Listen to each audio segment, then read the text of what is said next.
Sometimes you just have to watch and wait.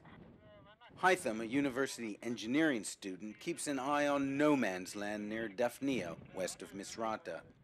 NATO airstrikes helped drive Gaddafi's troops out of Misrata, but since then they haven't yielded much ground. Hytham says they need help from above, help from the United States and France. America needs to lead the daily strikes on Gaddafi's forces, he says.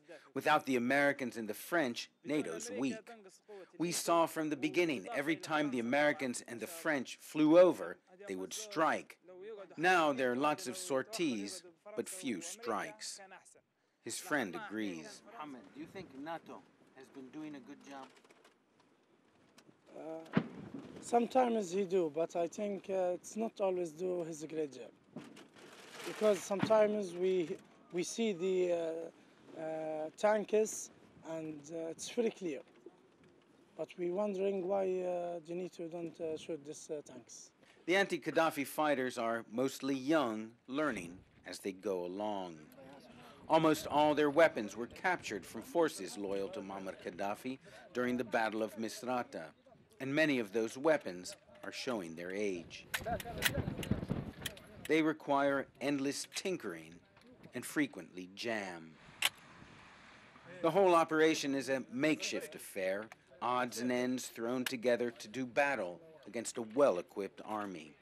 Medical student Mohammed Hamedi shows up at the front on a bicycle he liberated a few days ago. We went out on a scouting mission, he recalls, and found it in a house over there. Gaddafi's soldiers were using it, so I took it. Better we have it than them.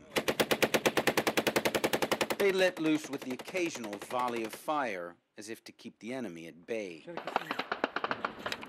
But the other side responds with their bigger guns. The fighters here say what they really need is for NATO to, in their words, do its job, to take out Gaddafi's artillery and tanks in this area, which is making it very difficult for them to move forward. It's a 2-hour drive by car from here to the capital, Tripoli, but at this rate it could take months, or even longer, for these young men to get there. Ben Wiedemann, CNN, Daphnia, Libya.